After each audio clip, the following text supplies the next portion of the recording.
नमस्कार, मैं हूं के उपाध्याय। आप देख रहे हैं जनता टीवी। इस बार बहस का मुद्दा है, क्या पसमानदा मुसलमानों को रिझा पाएगी भारतीय जनता पार्टी। क्यों यह सवाल इसलिए भी खड़ा हुआ है क्योंकि हैदराबाद में हाल ही में भारतीय जनता पार्टी की राष्ट्रीय कार्यकारिणी थी। बड़ा जमावड़ा था, सभी छोटे बड़े नेता उस कार्यकारिणी में शामिल हुए थे। प्रधानमंत्री नरेंद्र मोदी ने कहा कि स्नेह यात्रा निकाली जाए और खास तौर पर उन्होंने जोर दिया है इस राष्ट्रीय कार्यकारिणी में कि पसमानदा मुसलमानों को जोड़ा जाए, उन्हें भारतीय जनता पार्टी का हिस्सा बनाया जाए, उन्हें भारतीय जनता पार्टी के जो लाभकारी पद हैं उन्हें दिया जाए। यह अलग बात है कि भारतीय जनता पार्टी का एक भी सांसद अब मुस्लिम नहीं है।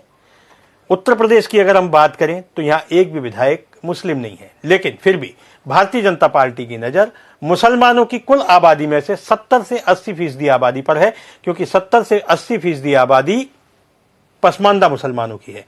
पसमानदा फारसी शब्द है। पसमानदा का अर्थ होता है, पस का अर्थ होता है पिछड़ा और मांदा का अर्थ होता है छूट जाना। जो मुसलमान पीछे छूट गए हैं उनकी सुध अब भारतीय जनता पार्टी लेने जा रही है। तो भारतीय जनता पार्टी क्या अपनी इस मुहिम में सफल हो पाएगी या नहीं हो पाएगी? क्या भारतीय जनता पार्टी मुसलमानों का विश्वास जीत पाएगी या नहीं जीत पाएगी? इन्हीं सब मुद्दों को लेकर के आज हमारी बहस है। हमारे बीच में है संजय चौधरी, प्रवक्ता हैं भारतीय जनता पार्टी के। तारिक लारी हैं समाजवादी पार्टी के प्रवक्ता। सदफ जाफर नेशनल कोऑर्डिनेटर है कांग्रेस की। और अनीस अंसारी पसमानदा मुस्लिम भी हैं और पूर्व आईएएस भी रहे हैं। चर्चा की शुरुआत करते हैं हम संजय चौधरी जी से। संजय जी, आपसे ये जानना चाहते हैं कि भारतीय जनता पार्टी जिसने एक भी मुस्लिम को टिकट नहीं दिया उत्तर प्रदेश में, और अब हैदराबाद में जो राष्ट्रीय कार्यकारिणी हुई है उसमें यह कहा जा रहा है कि उन मुस्लिमों को भारतीय जनता पार्टी से जोड़ा जाए जो पिछड़े रह गए हैं। मैं आपको बता दूं कि पसमानदा फारसी शब्द से मिलकर के बना है। पस का अर्थ है पीछे और मांदा का अर्थ है छूट जाना। जो मुस्लिम पीछे छूट गए हैं, और ऐसी आबादी 70 से 80% है जो मुस्लिमों के बीच में है, लेकिन ये बाकी मुस्लिमों से अलग माने जाते हैं। संजय जी, क्या आपको लगता है कि मुस्लिम समाज भारतीय जनता पार्टी से जुड़ सकेगा? देखिए, ये भारतीय जनता पार्टी की कोई नई नीति नहीं है। मुझे लगता है कि भारतीय जनता पार्टी जिस प्रकार से अपनी जनता पार्टी ने अंत्योदय को बनाया है, यानी कि समाज में विकास की दौड़ में जो सबसे पीछे है, विकास की रोशनी उस तक जानी ही जानी चाहिए। भारतीय जनता पार्टी के काम करने के तरीके में, भारतीय जनता पार्टी की विचारधारा में, भारतीय जनता पार्टी के सारे कार्यकलाप की धुरी वो पंडित दीनदयाल उपाध्याय का अंत्योदय ही है। आप देखिए, मैं आपका ध्यान दिलाना चाहूंगा कि भारतीय जनता पार्टी की जब सरकार अटल जी के नेतृत्व में बनती है तो उस समय राष्ट्रपति पद का अगर चयन होता है तो अब्दुल कलाम साहब का होता है। उस समय हमने देखा है कि राज्यसभा की उपसभापति नजमा हेपतुल्ला हुआ करती हैं। फिर भाजपा को मौका लगता है तो दलित रामनाथ कोविंद देश के राष्ट्रपति बनते हैं। दोबारा मौका आता है तो आदिवासी समुदाय से सबसे पीछे का तबका, उसको राष्ट्रपति के पद पर मनोनीत किया जाता है। यानी कि बार बार लगातार जब भी, जहां भी, जैसे भी भारतीय जनता पार्टी को मौका मिला है, समाज के अंतिम छोर पर रहने वाले व्यक्ति की आगे लाने का काम भारतीय जनता पार्टी ने अपने मिशन के तौर पर उतारा है। संजय जी, मैं आपको बीच में रोकूंगा। बिल्कुल, भारतीय जनता पार्टी ने जो आपने बातें कही हैं मैं उनसे सहमत हूं, लेकिन सवाल यह भी उठता है कि भारतीय जनता पार्टी ने एक भी मुस्लिम को विधानसभा चुनाव में टिकट नहीं दिया, और अब तो एक भी सांसद भारतीय जनता पार्टी का नहीं है। जो एक चेहरा हुआ करते थे मुख्तार अब्बास, उनको भी अब इस्तीफा देना पड़ा है क्योंकि उनका कार्यकाल समाप्त हो गया। तो ये दो तरफा बातें नहीं होगी। एक तरफ हम कह रहे हैं कि हम मुस्लिमों को जोड़ें, और दूसरी तरफ हम उनको सीधे जो राजनीति की मुख्य धारा है उससे नहीं जोड़ पा रहे हैं। इसको किस तरह से आप देखते हैं? देखिए, ये पॉलिटिक्स जो है वो वन वे ट्रैफिक नहीं है। पॉलिटिक्स जो है वो टू वे ट्रैफिक है। इसीलिए मैं अगर मुझे थोड़ा सा समय मिले तो मैं आपको 1977 की याद दिलाना चाहूंगा। अटल बिहारी वाजपेयी इस देश के विदेश मंत्री बनते हैं। उसके पहले मुसलमानों की जो स्थिति थी, उनको नौकरी की जरूरत थी, गुर्बत में थे, शिक्षा से दूर थे, आवश्यकताएं थीं, लेकिन उन्होंने पूरी की पूरी अपनी मेधा का, प्रतिभा का, योग्यता का जो उदाहरण प्रस्तुत किया कि अरब देशों के साथ कैसे भारत के मुसलमानों को वहां से जोड़ा जाए, वहां की नौकरी के दरवाजे खोलते हैं।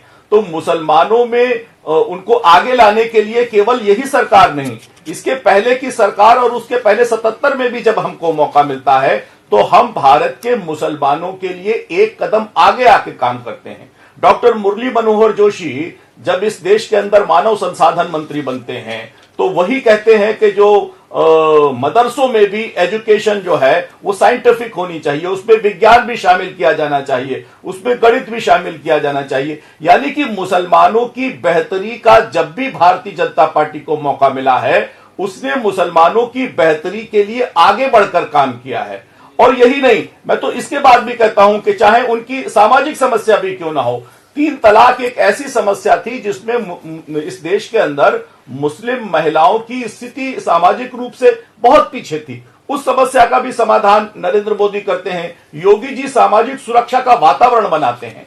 तो मुझे लगता है कि भारतीय जनता पार्टी की मंशा हमेशा से देश के मुस्लिमों को देश की मुख्य धारा में जोड़ने की है। यह बात ठीक है, मैं इस बात को स्वीकार करता हूं कि भारतीय जनता पार्टी ने जिन मुसलमानों को कभी ना कभी नेतृत्व सौंपा वो जनता में उतना विश्वास नहीं जीत पाए, लेकिन भारतीय जनता पार्टी बतौर एक पार्टी मुसलमानों की बेहतरी के लिए उसे जब भी जहां भी जितना भी जैसा भी मौका लगा है, भले वो जीत के ना आए हो, उनकी नुमाइंदगी अपनी सरकार में, उनकी नुमाइंदगी हमारी पार्टी में, उनकी नुमाइंदगी हमारे कार्यक्रमों में, तभी भारतीय जनता पार्टी के जो कार्यक्रम है, जो सरकार की नीतियां हैं, उसमें 30% से ज्यादा ऐसे अल्पसंख्यक वर्ग को उन नीतियों का लाभ मिल रहा है। जो लाभार्थी हैं उसमें आबादी भले ही 20% के आसपास हो, लेकिन मुसलमान लाभार्थियों की संख्या 30% से ज्यादा है। ठीक है, ये संजय जी, संजय जी पूर्व आईएएस हैं, अनीस अंसारी जी, और पसमानदा मुस्लिम भी है वे।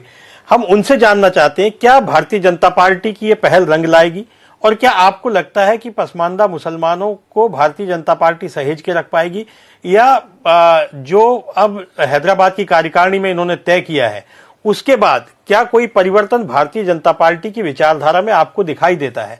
आप पसमानदा मुस्लिम समाज से भी आते हैं और पूर्व आईएएस भी हैं, तो आपकी जो बात है वो बहुत रिसर्च के आधार पर सामने आएगी।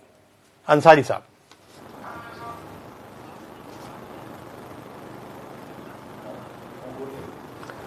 एक तो बुनियादी चीज़ ये समझने की ज़रूरत है कि पसमानदा तबके जो है, यानी पिछड़े हुए वर्ग हैं, वो हिंदुस्तान की आबादी का बहुत बड़ा हिस्सा हैं। पूरी आबादी में पिछड़े तबके, जिसको ओबीसी कहते हैं, अदर बैकवर्ड क्लासेस, ये लगभग 56% हैं। और ये ऑलमोस्ट सरकारी आंकड़े हैं। गिर इंस्टीट्यूट ऑफ डेवलपमेंट स्टडी, जो भारत सरकार का उपक्रम है लखनऊ में, उसकी रिसर्च है 2017 की। उसके हिसाब से 56% आबादी हिंदुस्तान की टोटल मिला के, हिंदू मुसलमान वगैरह सब मिला के 56% ओबीसी है। उस 56% का 1/4 यानी 14% टोटल आबादी वो मुसलमान ओबीसी या नॉन हिंदू बैकवर्ड्स की है। इस अहमियत को अगर समझ लिया जाए कि उनकी आबादी बहुत ज़्यादा है, तो डेमोक्रेसी में सभी पार्टियों की इसकी कोशिश करना चाहिए कि उनके लोगों को नुमाइंदगी दें। और शुरुआत यहीं से होना चाहिए कि पार्लियामेंट के, असेंबली के, काउंसिल के जो इलेक्शंस होते हैं, या जो दूसरे सेमी गवर्नमेंट इदारे हैं, बैंक्स और दूसरे, उसमें उनको नुमाइंदगी मिलना चाहिए। बदकिस्मती से न सिर्फ हिंदुओं में, न सिर्फ सिखों में, बल्कि मुसलमानों में भी कास्ट सिस्टम बहुत दिनों से है। हिंदुओं में बहुत पहले से है, मुसलमानों में तकरीबन 700 साल से। ज़ियाउद्दीन बर्नी की जो किताब है फतवात जहांदारी, उसमें उसने बहुत साफ तरीके से लिखा कि इस्लाम में अज़ल से, यानी फ्राम द बिगनिंग 3 तबके रहे हैं, अशराफ, अजलाफ और अर्जाल। और उसने सुल्तान को मशवरा दिया, दिल्ली सल्तनत के सुल्तान को, कि सरकार को चाहिए कि अदालतों में, दरबारों में सिर्फ अशराफ तबके को जगह दे। ये ट्रेडिशन बहुत दिन से चली आ रही है। इसको सबसे पहली बार कॉन्स्टिट्यूशन ने चैलेंज किया। कॉन्स्टिट्यूशन इस फर्क को नहीं मानता है।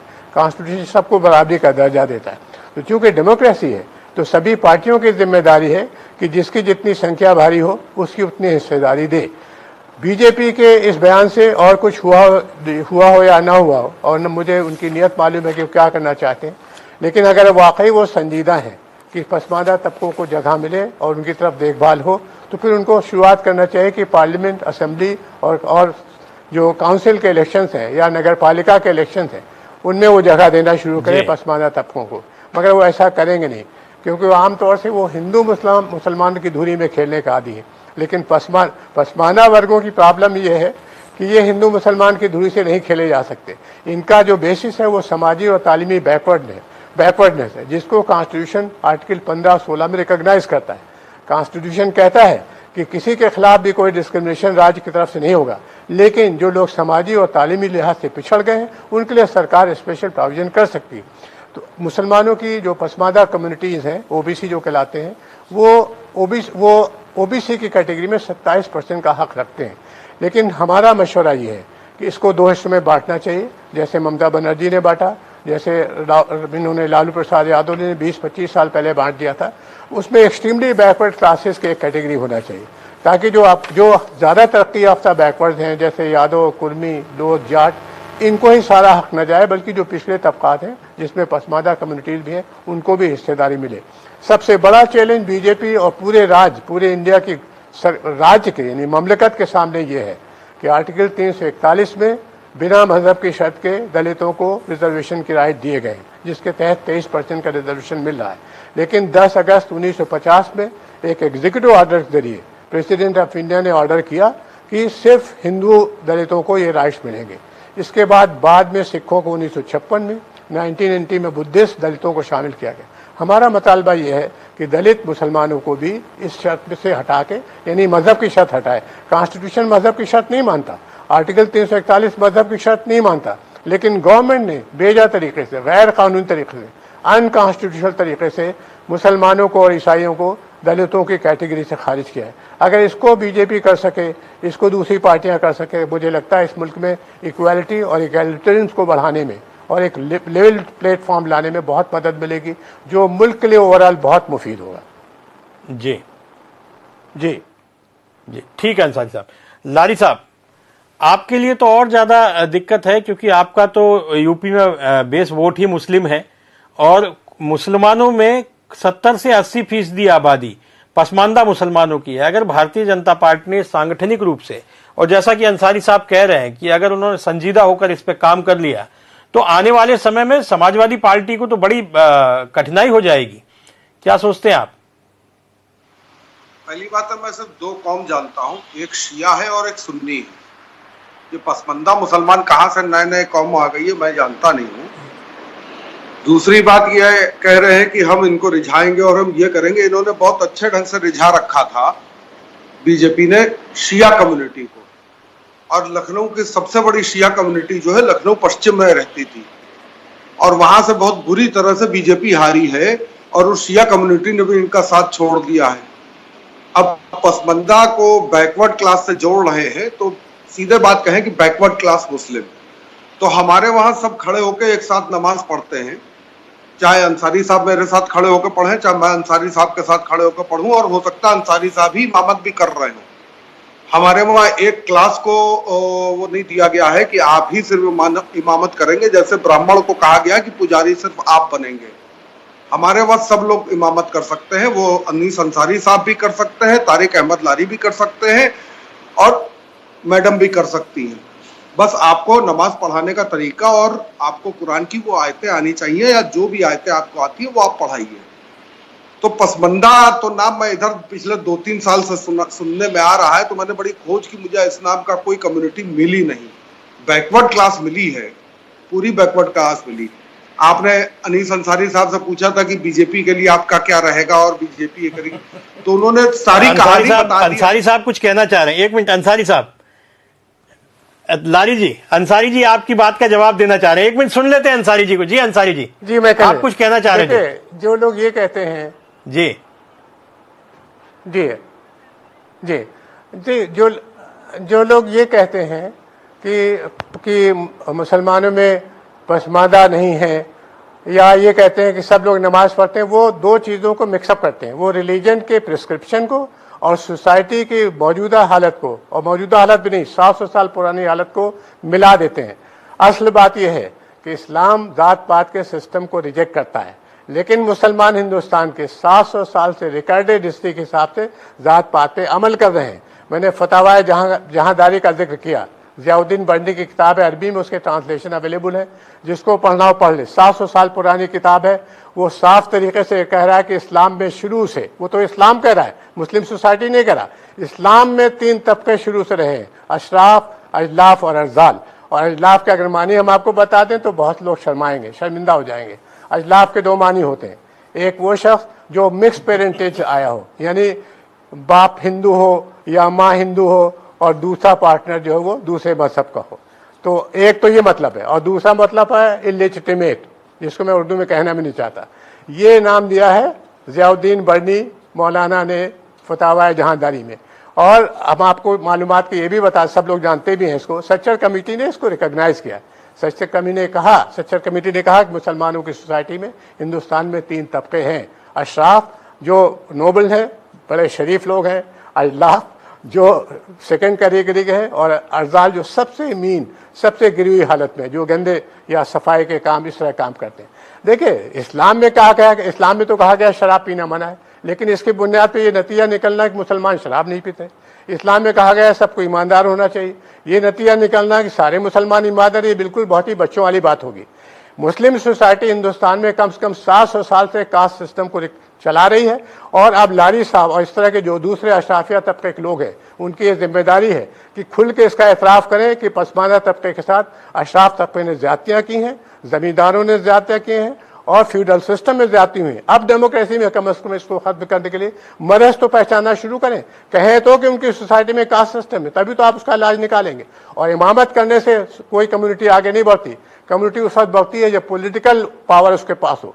तो अगर आप पॉलिटिकल पावर की बात सुने तो मैंने एक रिसर्च की पोस्ट डॉक्टरल 2000 मेरी छपने जा रही किताब की शक्ल में, उसमें पाया है कि यूपी में हर एक आदमी जो, 1 मिनट बस, हर शख्स, यानी पसमानदा कम्युनिटी हमारे यहाँ है यूपी में 70%, लेकिन जो पॉलिटिकल रिप्रेजेंटेशन है उसमें 1/4 या 20% है अशराफिया तबके का। अगर 5 अशराफिया तबके के लोग या 4 अशराफिया के लोग MLAs या MPs या जिला पंचायत के अध्यक्ष हैं, उसके मुकाबले में सिर्फ 1 आदमी पसमानदा है। तो पॉलिटिकल पावर में शेयर देना तो शुरू करें, और जो पॉलिटिकल पार्टी पसमानदा कम्युनिटी को शेयर देगी, मैं बता सकता हूँ, गारंटी कर सकता हूँ, उसका उरूज होगा, उसको कोई तरक्की करने से रोक नहीं सकता, क्योंकि उसके पास नंबर है। जी अंसारी साहब, हम सदर जाफरी जी से सवाल ले लेते हैं, बहुत देर से हमारे साथ जुड़ी है, फिर लारी जी और फिर संजय चौधरी जी कुछ कहना चाह रहे थे, उनके पास चलते हैं। सदर जाफरी जी, ये जो भारतीय जनता पार्टी ने एक मुहिम शुरू की है हैदराबाद की कार्यकारिणी के बाद कि पसमानदा मुस्लिमों को अपने साथ जोड़ा जाए, भारतीय जनता पार्टी का ऐसा मानना है कि पसमानदा मुस्लिम जो बाकी मुस्लिम समुदाय हैं, जैसा कि अंसारी साहब जिक्र कर रहे थे, अशरफिया मुस्लिम, अशरफियाओं से पिछड़ा हुआ है, और उनकी आबादी 70 से 80% है कुल मुसलमानों में, लेकिन उनको वो हिस्सेदारी सत्ता में नहीं मिल पाई। और भारतीय जनता पार्टी अब ये कोशिश कर रही है कि इस पिछड़े तबके को अपने साथ जोड़ लिया जाए, और मुझे लगता है उसके आने वाले समय में परिणाम देखने को भी मिलेंगे। बहुत सारी चीजें संवैधानिक रूप से भी हो सकता है संशोधित की जाए, या कुछ कानूनी रूप से भी अमली जामा पहनाया जाए, ऐसा मुझे लगता है। तो आपसे मैं ये जानना चाहता हूं, आप कांग्रेस की नेता भी हैं और आजादी के बाद से कांग्रेस का शासन रहा। अंसारी साहब ने भी बहुत सारे सवाल उठाए कि पिछड़े मुस्लिमों को इसका लाभ नहीं मिला, दलित मुस्लिमों को इसका लाभ नहीं मिला, बाकी सिखों को मिलता है, बुद्धिस्ट को मिलता है। तो ये सारी चीजें जो हैं वो हम राजनीतिक चश्मे से अलग हट करके अगर देखें तो इसे आप किस रूप में देखती हैं? देखिए, मैं आपसे सिर्फ 2 बातें करूंगी। मैं सिर्फ 2 बातें आपसे कहूंगी। एक बात तो ये कि जब मोदी जी जो हैं वो बहुत कमाल के जुमले जो हैं वो हवा में उछालते हैं, कभी वो 15 लाख की बात कर देते हैं, कभी काले पैसे के वापस लाने की बात कर देते हैं। अब आजकल उनका दिल जो है वो आया हुआ है पसमानदा मुसलमानों पर। ये वो मुसलमान हैं जिनको सड़क पे पीट पीट के मार दिया जाता है और गौरक्षा के नाम पे, और मोदी जी के कभी मुंह से आह नहीं निकलती। ये वो लोग हैं जिनको गुजरात में मार दिया गया, उन्होंने कहा कि हाँ, एक पिल्ला गाड़ी के नीचे आ जाता है तो जितना दर्द होता है मुझे उतना दर्द हुआ। ये वो है कि वो इसके ऊपर एक बात नहीं करना चाहते हैं, एक इंटरव्यू नहीं करना चाहते हैं, पानी पी के दोस्ती बनी रहे कि दुहाई देके उठ जाते हैं। आज उनको मुसलमानों का दर्द जगा है। अगर मुसलमानों का दर्द जगा है तो वहां पे जिस तरीके से मदरसों को क्रिमिनलाइज किया गया है, उनको डीमोनाइज किया गया है, जहां पे खुल के जेनोसाइड की गालियां दी जाती हैं और उनको रिस्पेक्टेबल बताया जाता है, ये तमाम मुद्दे जो हैं इन पे बात करें। अब दूसरी बात मैं करती हूं, इसलिए मुझे बीजेपी की मंशा से प्रॉब्लम है, बहुत सीरियस प्रॉब्लम है कि हमारे लोगों को मार दिया जाता है और वो कहते हैं कुछ नहीं है। हम अगर प्रोटेस्ट करने सड़क पे आते हैं तो एनएसए लगा दिया जाता है, यूएपीए लगा दिया जाता है, पाकिस्तानी देशद्रोही दुनिया भर के हमारे ऊपर तमगे लगा दिए जाते हैं। हमारी महिलाएं जब शाहीन बाग में बैठती हैं तो उनसे कहा जाता है कि 500 रुपए बिरयानी की लालच में ये बैठी हैं।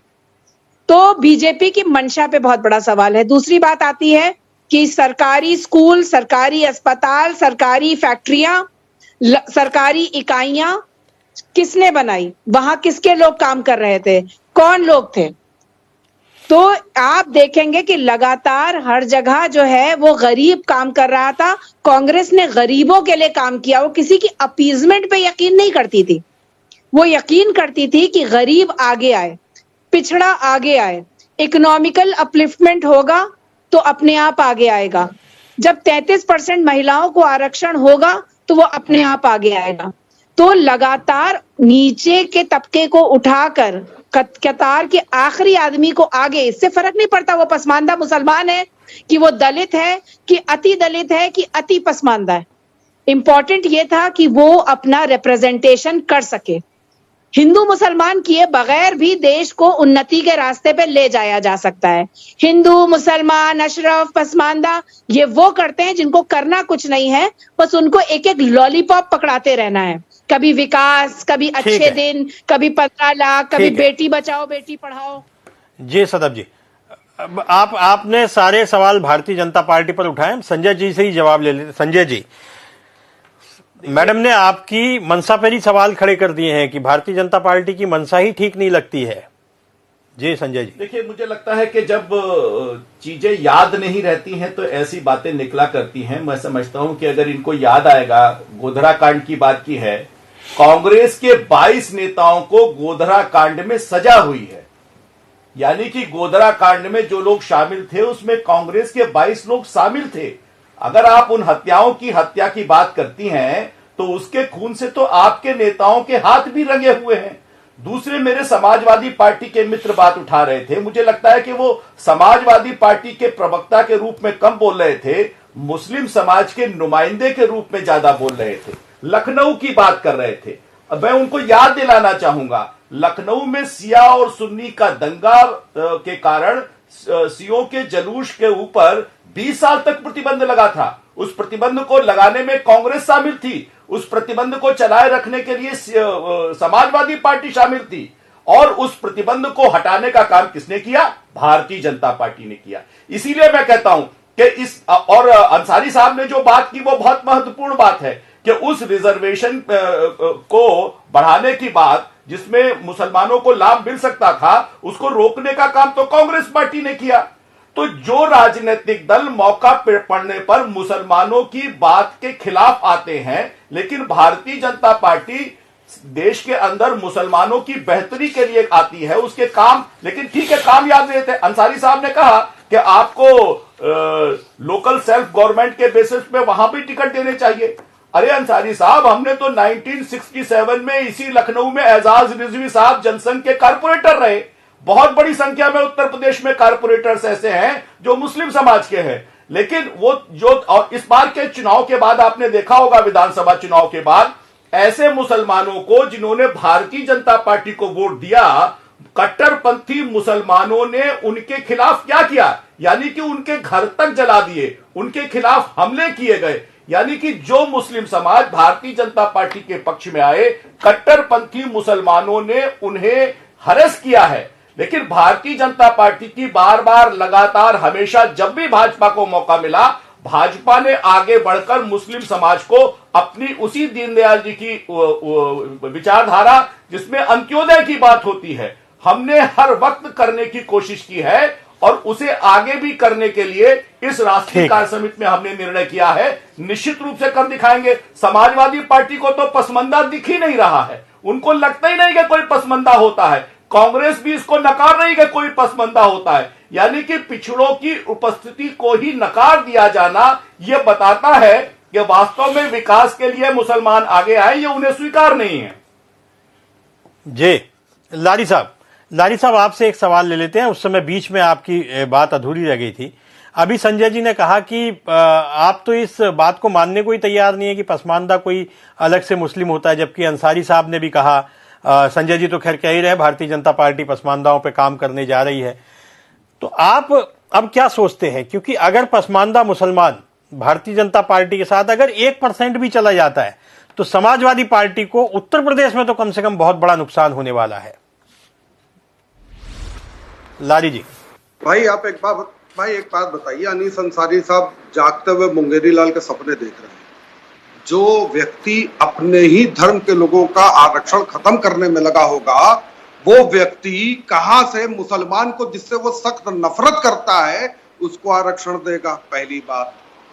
दूसरी बात, जो बात हमारे भाई संजय चौधरी जी कह रहे हैं, बड़े प्यारे मित्र हैं और बहुत हंसते हैं, बड़ा अच्छे दांत खिलखिला के दिख रहे हैं, सफेद सफेद जगमगा रहे हैं कि हम पसमंदा को जानते नहीं और हम कुछ समझते नहीं। हम सब कुछ समझते हैं। आपकी ये चिकनी चुपड़ी बातें, जो पसमंदा समाज को जो आप कह रहे हैं, हम तो कह रहे हैं मुसलमान समाज, आप पसमंदा में बांट रहे हैं। आप पहले अपने समाज को तो दुरुस्त कर लो संजय जी। जो बटे हुए हैं कि शेड्यूल कास्ट है तो ये शेड्यूल ट्राइब, आप उसके नाम पे पिछली बार आपने कहा हमने शेड्यूल कास्ट को प्रधान राष्ट्रपति बनाया और इस बार आपने कहा मैं शेड्यूल ट्राइब को प्रधानमंत्री। ये नहीं कहा कि हम हिंदू को बना रहे हैं। लारी जी, ये जो आप बात कह रहे हैं, अगर ये बात जैसा आपने कहा कि हिंदू बटे हुए हैं, तो कहीं ऐसा तो नहीं कि अगर भारतीय जनता पार्टी पसमानदा मुसलमानों को ये कहती रही कि अशरफियाओं की वजह से आप पिछड़े हुए हैं, तो जाहिर है कि फिर वो उनके अंदर वो है। और अगर ये ऐसा हुआ तो आपकी बात जो है वो कुछ भी हो, लेकिन फिर सच ये है कि दो भाग होने वाले हैं। इसके परिणाम ये बिहार में ऐसा हुआ, पसमानदा मुसलमानों को नीतीश कुमार ने अलग किया, दलित अति दलित अलग हुए, पिछड़े अति पिछड़े अलग हुए, और उसके लाभ राजनीतिक होते हैं। लारी साहब, ये राजनीति की दृष्टि से मैं बात कर रहा हूं। बाकी आप जो बातें कर रहे हैं वो ठीक है, व्यवहारिक है कि मुसलमान सब एक हैं, सब एक जगह नमाज पढ़ते हैं, सब एक जगह, कोई भी काजी बन सकता है, कोई भी मौलाना बन सकता है, इससे मैं सहमत हूं। लेकिन मैं राजनीतिक लाभ हानि की बात कर रहा हूं। लारी साहब जी, आपने मेरी बात पूरी होने नहीं दी थी। इस बार मेरी बात पूरी होने दीजिएगा, फिर आप समझ जाएंगे। अंसारी साहब क्या थे? अच्छा, ठीक अंसारी साहब एक आईएएस थे, एक आईएएस थे। तो आईएएस की एक सेट मेंटालिटी होती है कि जिसकी सरकार हमें उसके साथ रहना है, वो हमेशा से रहे हैं। अंसारी साहब ने कांग्रेस के टाइम में भी काम किया है, बीजेपी के टाइम में भी काम किया है, मायावती के टाइम में भी काम किया, अखिलेश जी के टाइम में भी काम किया, मुलायम सिंह जी के टाइम में भी काम किया है, और सब में इंपॉर्टेंट पोर्टफोलियो पे रहे हैं। ऐसा नहीं है कि कहीं हाशिए पे फेंक दी गए हो, सब में इंपॉर्टेंट पोर्टफोलियो पे रहे हैं। अब सरकार नहीं, अब आईएएस नहीं है तो कहीं और है। आप कितने आईएएस आईपीएस को उठाइए, आप देखिए सब सरकार के हिसाब से काम कर रहे हैं, जो मुसलमानों की बात कर रहा हूं, और सब इंपॉर्टेंट पोर्टफोलियो पर बैठे हुए हैं, बहुत अच्छे ढंग से बैठे हैं। अभी रिटायर हुए शमीम अहमद खान साहब, वो भी बहुत इंपॉर्टेंट पोर्टफोलियो से रिटायर हुए हैं। तो अधिकारियों की बात और पॉलिटिकल बात दो अलग अलग बातें होती हैं, बिल्कुल दो अलग अलग बात होती है, क्योंकि वहां पे काम कुछ करना होता है और पब्लिक में काम कुछ करना होता है। अब मैं उसको ज्यादा खुल के नहीं बोलूंगा, बुरा मान जाएंगे लोग। दूसरा, अभी इन्होंने संजय भाई ने हमारे कहा था कि हमने लखनऊ को स्टडी नहीं किया, इन्होंने शियाओं का जुलूस चला दिया, ये चला दिया, वो चला दिया। बिल्कुल चला दिया भाई, उसके बावजूद तो आपको छोड़ के भाग गए। हम तो यही समझा ही रहा आपको, आपने खुद एक्सेप्ट कर लिया। आपकी लखनऊ पश्चिम की जो डोमिनेटेड बाय शिया कम्युनिटी है, वो सीट आपकी हर बार की पेटेंट सीट रहती थी। क्यों पिछली बार भी आपकी सीट थी, वो विधायक जी मर गए, बहुत शरीफ आदमी थे, विधायक जी की डेथ हो गई कोरोना से। क्यों आपकी वो सीट हार गई? क्यों हार गई? क्योंकि आप लोगों ने कभी मुसलमान को पसंद नहीं किया। और अनीस अंसारी साहब, हाथ कंगन को आरसी क्या, पढ़े लिखे को फारसी क्या। राजस्थान और गुजरात में चुनाव है, जरा सा बैठ के हम लोग देख लेते हैं कि कितने मुसलमानों को ये टिकट देते हैं। बाकायदा इन लोगों का कॉल है कि विधानसभा और लोकसभा को छोड़कर मुसलमान कम्युनिटी नाली खड़ंजा साफ कराने लायक है तो उनको सभासदी का चुनाव दो, उनको वहां पे रखो। ये है इनकी मेंटालिटी। तो आप अगर वो झाड़ू पोछा करने को तैयार हैं तो अनीस अंसारी साहब बहुत मुबारक हो, आप कर सकते हैं। मैं जानता हूं कि आपका समाज भी आप आपकी बिरादरी, जिसको आप पसमंदा करें, जिसको हम अदर बैकवर्ड क्लास कहते हैं, वो नहीं करेंगे, क्योंकि ये अपने अदर बैकवर्ड क्लास का आरक्षण खत्म कर रहे हैं, तो ये आपको क्यों आरक्षण देंगे, जिससे ये सख्त नफरत करते हैं। इनके रोम रोम में इनकी एक एक बाल, एक एक रोम का। अंसारी साहब से जवाब लूंगा, लेकिन उससे पहले सदब जाफरी जी कुछ कहना चाहती हैं। जी सदब जी। देखिए, मैं फिर सदब जी आप कुछ कहना चाह रही थी। मुसलमानों को रिप्रेजेंटेशन तब मिलेगा जब उन्हें मिलेगा आत्मसम्मान, जब उनको लगातार डिमोनाइज किया जाएगा, क्रिमिनलाइज किया जाएगा, लगातार अब्बा जान 80 बनाम 20 की राजनीति की जाएगी। जब चुनाव लड़ना होता है तो 80 बनाम 20 याद आता है। उसके बाद आप जो है अब्बा जान की सरकार आती है, मामा जान और भाईजान की सरकार की बात करते हैं। आप बात करते हैं कि जो है सारे जितने टेररिस्ट पाए गए, जो सबका साथ सबका विकास की बात कर रहे हैं, जितने जोधपुर से लेकर कश्मीर तक टेररिस्ट पाए गए, उन सबका भाजपा से कनेक्शन था। ये अपलिफ्टमेंट कर रहे हैं मुसलमानों का, इस तरह के लोगों को नुमाइंदगी दे रहे हैं। जो पढ़ा लिखा, मदरसों में सीसीटीवी कैमरे लगाए जा रहे हैं, उनको जबरदस्ती प्रूफ कराया जा रहा है कि वो कितने मुसलमान हैं या कितने हिंदुस्तानी हैं, जबकि एक एक रोम, एक एक मदरसे का एक एक रोम, एक एक बच्चा कहता है कि हम हिंदुस्तानी हैं, इसी मादरे जमीन पे पैदा हुए हैं, यही दफन हो जाएंगे। लेकिन आप कहते हैं कि कागज दिखाओ, आप कहते हैं कि अपनी आइडेंटिटी प्रूव करो, आप कहते हैं अपनी सिटीजनशिप प्रूव करो। बता दीजिए। तो इस तरह के बेहुदे भी अपनी राय बता दीजिए मैडम। ये हवा में जो उछाल रहे हैं बबूले, ये अगले चुनाव आते आते अब्बा जान और उसकी ओस में धूप में पिघल जाएंगे। आप रिप्रेजेंटेशन देने की बात करते हैं जनाब, मत दीजिए, इज्जत दीजिए। पसमंदा पर भी कुछ बता दीजिए मैडम, पसमंदा पर भी थोड़ी राय ले दीजिए ना अपनी। मैं सदब जी और लाड़ी जी, मैं आपको एक ये जानकारी दूं कि भारतीय जनता पार्टी ने इस बार 50,000 बूथों पर अल्पसंख्यक मोर्चे से जुड़े कार्यकर्ताओं को लगाया था और उन्हें कम से कम 30 मुस्लिम वोट डलवाने की जिम्मेदारी दी गई थी। 25 से 30 ऐसी सीटें हैं मेरे पास जो रिकॉर्ड है, उसमें मुस्लिम बहुल इलाकों में 2,500 से लेके 3,000 तक वोट मिले हैं। ये अच्छा, ये भारतीय जनता पार्टी और ये जो आंकड़ों पे बहुत काम करती है, सांगठनिक दृष्टि से बहुत मजबूत है। अगर उनको 2,500 3,000 वोट मिल रहे हैं तो इसका मतलब है संभावना और भी बढ़ रही है। ये आपकी जानकारी के लिए। अंसारी साहब आप कुछ कहना चाह रहे थे।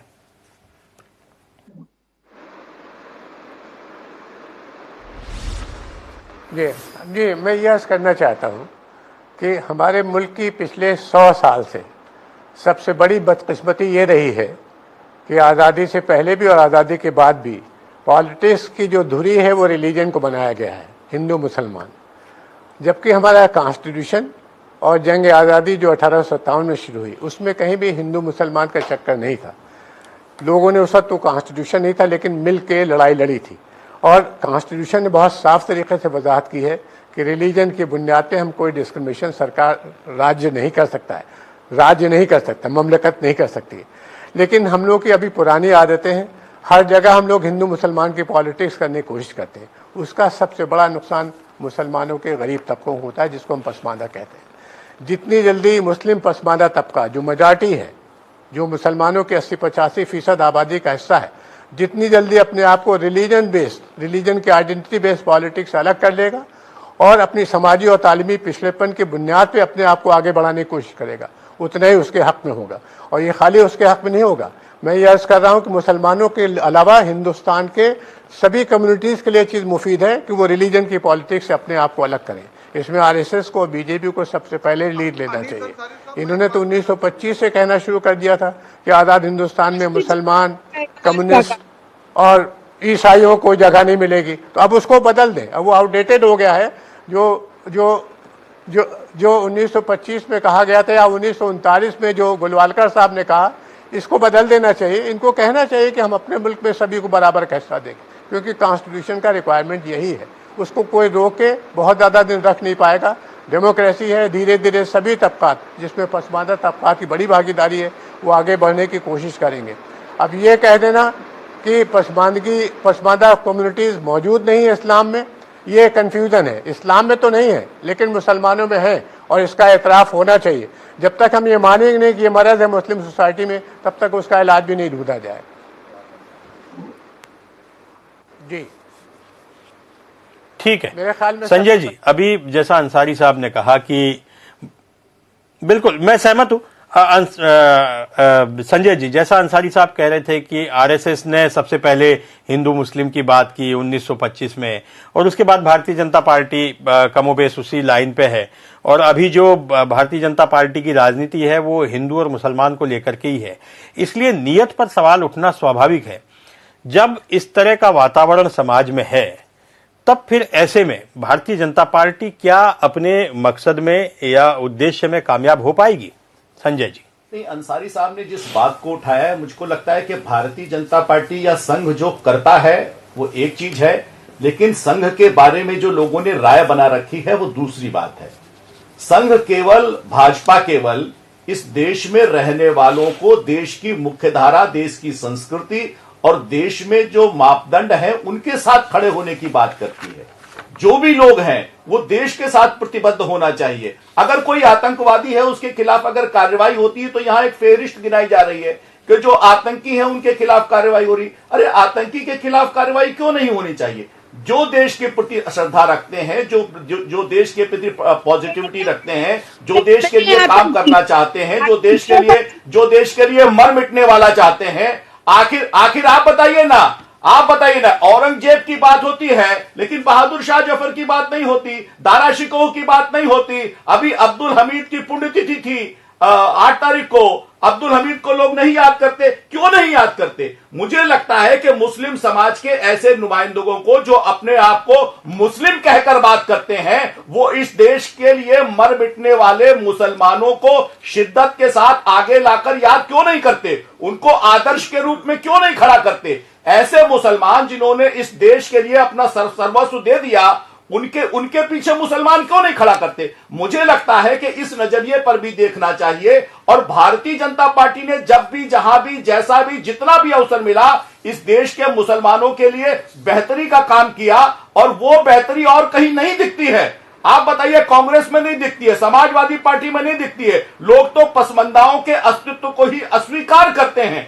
तो ऐसे लोग जो राजनीतिक आधार पर अपने समाज के जो पीछे छूट गए हैं, जो विकास में पीछे रह गए हैं, जिन्हें आवश्यकता है, जिन्हें वास्तव में मुफलिसी में जिंदगी जी रहे हैं, उनके अगर आगे बढ़ने की चिंता नहीं है तो मुझे लगता है कि ऐसे लोग ना अपने समाज के प्रति न्याय कर पाएंगे, ना अपने दायित्वों के प्रति निर्वाह कर पाएंगे। और ऐसे लोगों के लिए मोटिवेटर हो सकते हैं जो देश के लिए भी काम नहीं करना चाहते।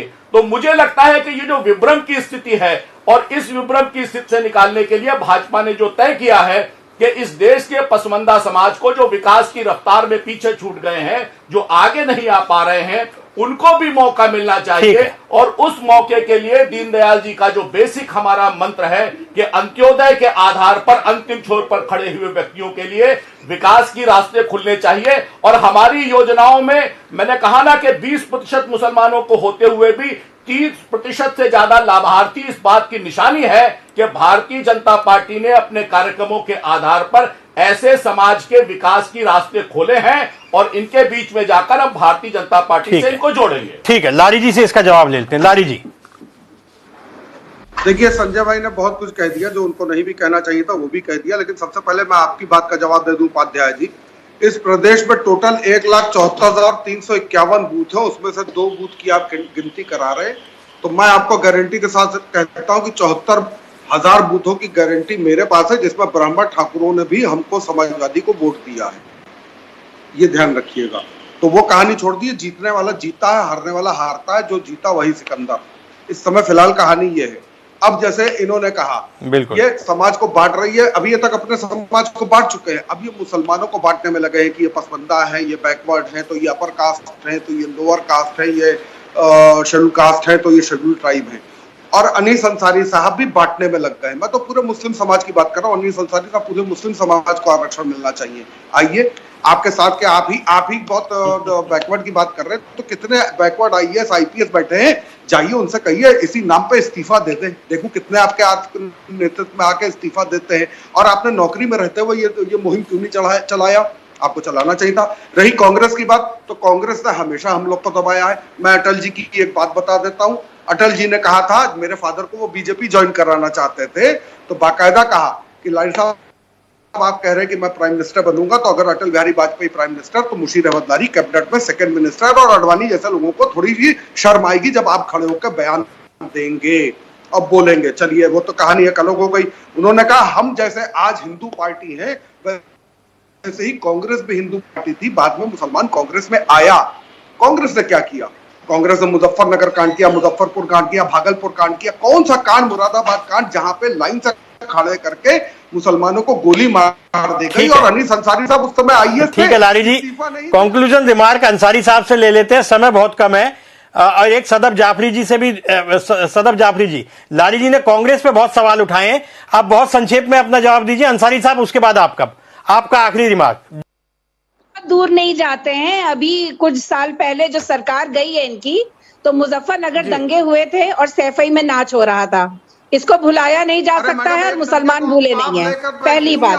दूसरी बात, इतने मार दिए गए, इनके मुंह से आवाज नहीं निकलती है, सिर्फ गले में गमछा अफ्तारियों में पत्ते चाटते घूमते इनके रास्ते। तो ये तो इस पर मैं बात नहीं करना चाहती हूँ। हम लोग को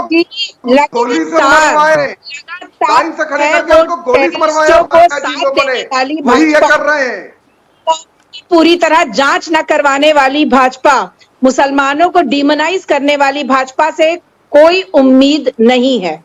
मुफ्त राशन, मजबूरी, गरीबी, परेशानी की वजह से। अंसारी साहब ठीक है, मैं समझ गया, बस समय इतना ही है। अंसारी साहब आपका कंक्लूजन रिमार्क। अंसारी साहब जी, मैं बस दो बातें। अव्वल तो ये समझ लेना चाहिए, जानना चाहिए खासतौर से लारी साहब को, कि जितने भी अशराफिया तबके के मुसलमान हैं या अशराफिया तबके के हिंदू हैं, अपर कास्ट, उनको जो 10% का रिजर्वेशन दिया है बीजेपी सरकार ने, उसमें उनकी भागीदारी है। वहाँ पर कोई रिलीजन की बुनियाद पर डिस्क्रिमिनेशन नहीं है। 10% का रिजर्वेशन नौकरियों में और तालीम गाहों में सभी बड़े तबकों को, अपर कास्ट को मिला हुआ है, उसमें मुसलमान भी शामिल है। जो 27% का मंडल कमीशन का रिजर्वेशन है, उसमें सिर्फ ओबीसी पसमादा मुसलमान शामिल है, उसमें अशराफिया मुसलमान नहीं हो सकते। अब फर्दर ये डिमांड करना है कि मुसलमानों को अलग से रिजर्वेशन दिया जाए, मुझे समझ में नहीं आता कि ये किस टाइप की डिमांड है। जब आपको ऑलरेडी 10% रिजर्वेशन में जगह मिली हो तो फिर और किस चीज़ का रिजर्वेशन? आपकी टोटल आबादी बहुत कम है, मुसलमानों की टोटल आबादी में 15% अशराफिया मुसलमान है, और आपको 10% के रिजर्वेशन में जगह मिली हो तो और क्या चाहिए? दूसरी बात मैं कहना चाहता हूँ, जितना ज़्यादा हम लोग रिलीजियस की आइडेंटिटी को पॉलिटिक्स से अलग करेंगे और पिछड़ेपन, खासतौर से कास्ट की बुनियाद पर जो पिछड़ापन है उस पर एम्फेसाइज करेंगे, उसको पिछड़ेपन से निकालने की कोशिश करेंगे, सारे मुल्क की खिदमत होगी, पसमादा कम्युनिटीज़ की खिदमत होगी, और इससे मुसलमान की जो अशाफिया तबके उनको कोई नुकसान नहीं होने वाला है। जहाँ भी पसमादा मुसलमान नुमाइंदगी करेंगे वो आपकी भी नुमाइंदगी करेंगे। और ये अंसारी साहब, समय हमारे पास इतना ही है। आप सब लोग हमारे साथ जुड़े, इस बहस में हिस्सा लिया, आप सभी मेहमानों का बहुत बहुत शुक्रिया, धन्यवाद। पसमानदा मुसलमानों को लेकर के ये जो बहस है ये लंबी चलने वाली है, क्योंकि भारतीय जनता पार्टी ने अभी एक शुरुआत की है। जैसा कि लारी जी अपने उसमें कह ही रहे थे कि ये मुसलमानों की बांटने की राजनीति है। उधर अंसारी साहब का कहना है कि पसमानदा मुसलमान वाकई पिछड़े हुए हैं, उन्हें मुख्य धारा में लाना ही होगा, और उन्हें आरक्षण किस बात का, जो अशरफिया मुसलमान है उन्हें आरक्षण किस बात का, क्योंकि वो तो कुल 15% आबादी है, लेकिन सारे बड़े पदों पर, जो भी बड़े पद होते हैं उन पर अशरफिया मुसलमान बैठे हैं। पसमानदा जो मुसलमान हैं वो शिक्षा की दृष्टि से भी पिछड़े हैं और आर्थिक दृष्टि से भी पिछड़े हैं। ये वह मुसलमान हैं जो धर्मांतरण करके यहां मुसलमान बने थे, और अशरफिया वह मुसलमान हैं जो अरब देशों से आए थे, अफगानिस्तान से आए थे, मध्य एशिया से आए थे। वे अपने आप को श्रेष्ठ मुसलमान समझते हैं। पसमानदाओं को आज तक वे स्वीकार नहीं कर पाए हैं। ये अलग बात है कि वे इस्लाम के नाम पर एक हैं, लेकिन जब अंदर समाज में घुसते हैं तो मुसलमानों में भी पिछड़े और अगड़े दोनों की बात होती है। अब भारतीय जनता पार्टी कहां तक पहुंचती है उनका विश्वास जीत पाएगी नहीं जीत पाएगी ये तो आने वाला वक्त बताएगा। आप देखते रहिए जनता टीवी, समाचारों का सिलसिला जारी रहेगा। नमस्कार।